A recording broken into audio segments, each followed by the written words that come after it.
Hello, welcome back to Unschooled Theology. I'm one of your hosts, Derick, and with me, as always, Evan. Hello, good sir. Hello, good sir. All It's right. going to be our T-shirt when we release our Yes. Yeah. our first merch line. It's going to just say "Hello, good Hello, sir." good sir. Yeah, there we go.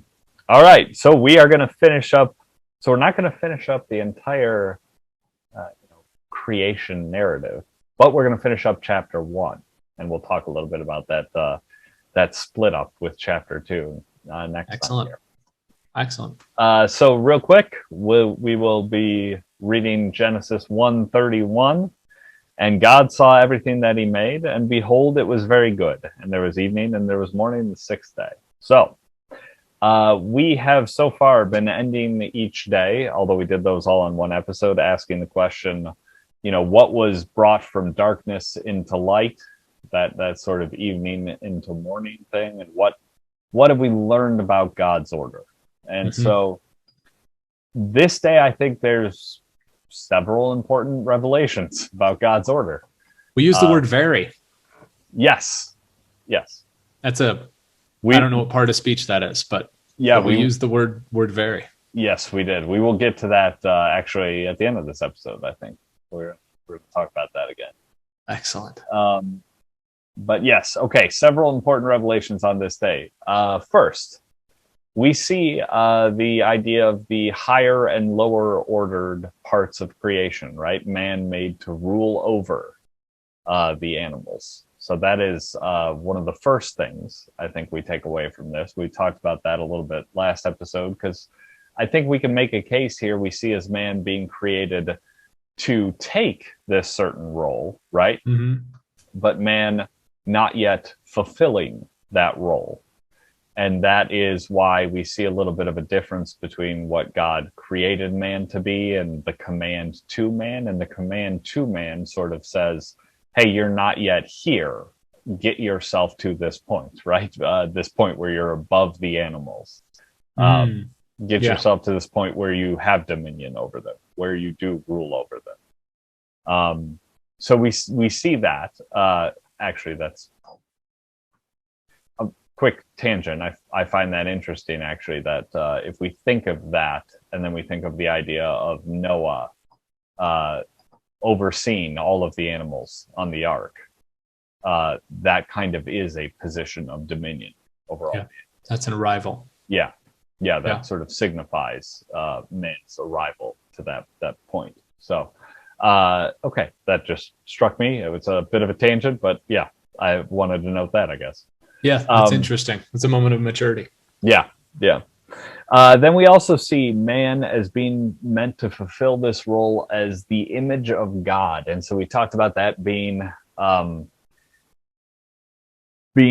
what God would be if God were to insert himself into this design of creation. Yeah.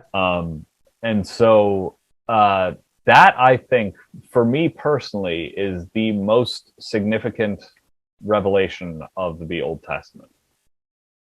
That idea of being the image of God, being what God would be if he were to be within creation. That I think there's nothing more important than that, I guess. Well, it's fascinating because it's I guess the New Testament idea would be a reiteration of that. Therefore I will die to myself and live in Christ. And that's simply a reiteration of that same idea then. It is, yeah. But just reestablish. And for some reason, we tend to remember, I mean, maybe it's the bias that we have talked about previously about a bias towards the New Testament in modern churches. We tend to remember the idea of dying to self and being alive in Christ, as opposed to the idea of we are in the image of God. Yes. And what is it to be alive in Christ, but to be the image of God, right? Correct. But we don't often fully connect that chain back here. Correct. In the way that we should. So, what does some of that mean? We saw man is kind of the capstone of all creation. He's this piece that is put on top of it all. Coming last, but being the most important thing. This is a theme throughout Genesis, throughout the whole Bible. We see Jesus say it, the last shall be first, We see that repeated very regularly. So man is not the firstborn of creation, if you will, in this sense, but is in fact that most important part, that thing which all of creation is building up towards. And then, so we see man is also meant to perpetuate or continue this ordering idea that God has begun the process of ordering creation, and he inserts man as this. It's sort of like it's the ultimate. It's weird. I kind of relate it to artificial intelligence, but it's the idea of like you create this thing, and then within it you create the means for it to continue along doing this thing that it's meant to do, track, right? And it's so he creates creation to become ordered, and then he puts man in there to continue along this ordering process. And that, of course, being done by subduing the earth and ruling over it, ruling over the animals, having dominion over them. All of that is that process. And if we go back to the very beginning of this show, one of our early episodes, we were talking about creation being the self-expression of God. I would like to say that it is through taking on this role of being the image of God and doing this subduing and ordering process, that is the way in which we learn more about God and he expresses himself to us. That is, this is one of the ways in which that happens. But go ahead, you were going to say something. I think AI is an apt example.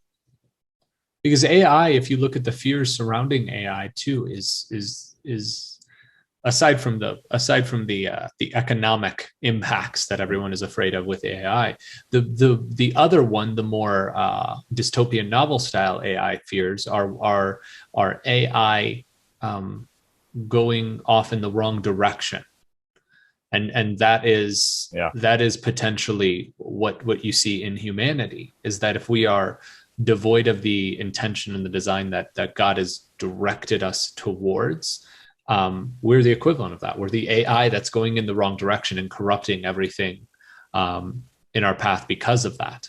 Yeah. And so that's why the direction and paying attention to what we're intended for is so significant. Yes. Because that means that we do have an immense degree of power and capability. Not more than we we run into the risk oftentimes of believing we have more power than we actually have, but also sometimes of underestimating how powerful we are. And so we do have a great deal of power. Yeah. And that's why it's so significant to direct it in the right, direct it properly. Yes. Yes. Very much so. Very much so. And then of course we see, as we mentioned before, this was the element with the animals and what we consume versus what they consume. We see the idea of man being not yet ready to fully take on that role. So in terms of this idea of maturation of humanity, we see sort of a starting point that man is at. They're at a place where they are definitely something more than the animals, but not yet ready to be consumed by God and therefore consume the animals. Not ready to yet properly fit that chain of what. So all right, so that was this day, and I want to highlight, you mentioned it before, we see the proclamation that it was very good, and this of course returns us to the description that we saw referenced on the very first day of creation. And this, so I think this serves as kind of bookends for all of creation, right? We see at the beginning God sort of looking forward and seeing that his idea for ordering things is very good, and then at the end here we see where he's done his part and looks at it and says it is very good. And that in a way can give us as people some reassurance, right? That if we are to follow this design in God's order, we know that the infinite God has seen that it is very good. Agreed. I think there's even a couple of small bits there that are cinematic that I always like about this, because we talked about this a long time ago at the beginning of chapter 1, some of the drama that's painted into this.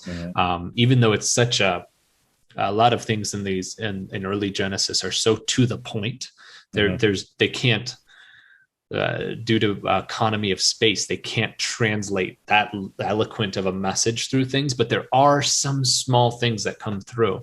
And if you look at this, it says, and God saw everything that he had made, and behold, it was very good.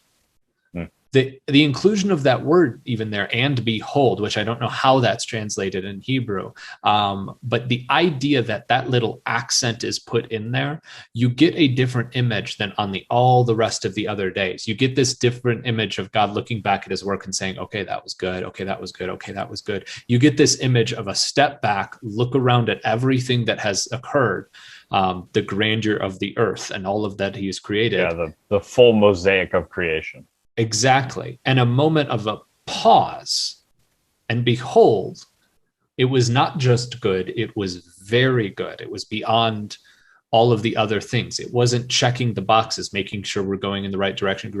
No, it was a stop and appreciation of everything that had been made. I think this is important because we've talked about this as saying like, okay, well, can we read this potentially as a means by which we're supposed to understand how we are supposed to conduct ourselves in the world? I think it's important to look that at this instance, God stops and looks at everything that he did and appreciated it. And I think that this is something that a lot of humans do instinctually, but some don't and need to be reminded to do, that when you do something well, you should stop, recognize it, and appreciate the fact that that was done correctly and well. That is a good thing to do. Yes, it is important to stop and recognize those moments within your life when something was done properly and good. The fact that all of that is still put in there, I think, is very significant. It's not just a message to us, but it's also something that we're meant to imitate. Yeah, I think that's definitely right, and I think it's interesting there that it does come then at the end of the sixth day too. Not during the seventh day. Well, right before the day of rest. We'll get into, obviously, in the next episode, how to sort of think about that day, or at least a way to think about that day. But yeah, it's sort of it's an assessment, is what it is, and because so I'm gonna take it even more broader than what you're saying, where you say to recognize that it's good. As humans, we might look at it and assess that what we've done is not good too, because it's God, and because God does good, he's going to look at it and assess that it was good. But perhaps we as humans, we might on our sixth day pause and look at things and see it's not good. But what's important here is the idea, I think, of assessment. Correct. Well, and I think we get that idea of assessment as you go through the entire thing, because he stops and says, it's good. It's good. And so those short moments of we're going in the right direction. We're going in the right direction. We're going in the right direction. So maybe it's two kinds of assessment, though. It's two very different kinds, right? One is assessing each piece along the way, but then it's also necessary for us, which we might do that, but it's also necessary for us to sometimes step back and then assess, okay, is this good within the larger picture of things as well, right? For instance, I might I don't know, I might decide to build a desk or something, right? And along the way, I might think, boy, I made a really good drawer. That was a great drawer for this desk. But I might then on the sixth day step back and look and say, I made that drawer well, but I made the drawer 2 times the size of what it should be for the slot that I had built. It's not very good, right? But if I look back and say, hey, I made a good drawer, and I made a good slot for a drawer, and now they both fit and work properly, I might say, well, that was very good, right? Correct. And so that's what God is looking at and sees. And for us, we need to sort of do both kinds of assessment. That kind of assess the drawer, assess the hole for the drawer, and then assess whether the hole and the drawer fit together well. Yeah, exactly. And so, so we could take the lesson of not just the good assessment, but just assessment, period. And so going to this idea, of how we should behave, assessment as the image of God, we see God assess things. So if we are to behave as the image of God, we need to likewise make these periods of assessment, and of different kinds of assessing, sort of the micro and the macro, if you will.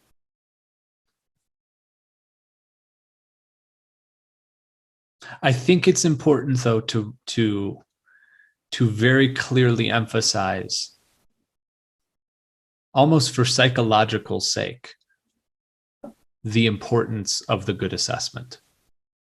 Number one, because that's what's demonstrated right here. Mm-hmm. Well, and it is, what could God make that wouldn't be that? But yeah. Correct. But that is what's demonstrated. And if we're meant to be image bearers, and we do that, and if we're meant to be image bearers, there's other places that indicate that we should assess things. But what is significant here, and I think people need to be reminded of, because I'm speaking to particular types of people, and I'm referencing people who tend, this is a very common thing, to have the nose to the grindstone, and maybe they take days of rest, which we'll talk about next, but who never stop to appreciate the things that they have done, and who never stop to say, I did a good job. And then that's a significant step in the process of doing high quality work and doing something good. Assessment is significant, of course, but also the high level stopping, recognizing what is done, and being capable of saying it was good. Because if you just walk away from this saying you should assess things, well, then it's very easy, and there are plenty of people like this in the world, who will only assess and look at what was wrong. And I think it's important that the example is given here, that you are able to stop and say, it is good. Everything is good. What I did was well done, and I can be satisfied with that. And that actually is, I think this is important. We could talk about this once we get to the day of rest, but I think it's so significant that is then immediately followed by rest. Is that if you look at something and say, I did a good job, I have fulfilled what I intended to do, and then go immediate, then you can enter rest, and you can enter rest properly, because you're not looking at it all the time saying, yeah, but I should have done this. Yeah, but this is still nagging me. That is the proper attitude. That is the proper moment to rest, is when you can step back and say, behold, everything is good. I can rest now, and then I will resume my work later. I think that is true, although we are definitely next episode going to have to examine what is meant by rest then. Because I'm willing to agree, as long as, as long as we have the right understanding of rest. And agreed. And that, I think, that's the key. That is a tricky term, and one I think I'm going to enjoy exploring more next episode for sure. Excellent. Cliffhanger. All right. I love it. So with that in mind, I think we'll have more to say actually after the seventh day, as sort of an assessment of all of this as a whole, and even more of what we can take out of this as humans for ourselves, and for what we should do in our lives, what are priorities within our life. We'll have more of that after we talk about the seventh day. But for now, this wraps up, I guess, the sixth day. And after the seventh day, we'll look at the whole thing as a whole. So, all right. Until then, like, subscribe, follow, comment, review, share with friends, email us unschooledtheology@protonmail.com, and we'll be back soon for the seventh day. Starting Genesis 2. We'll finally begin the second chapter of Genesis. More than 30 episodes into this. So, all right, we'll see you then.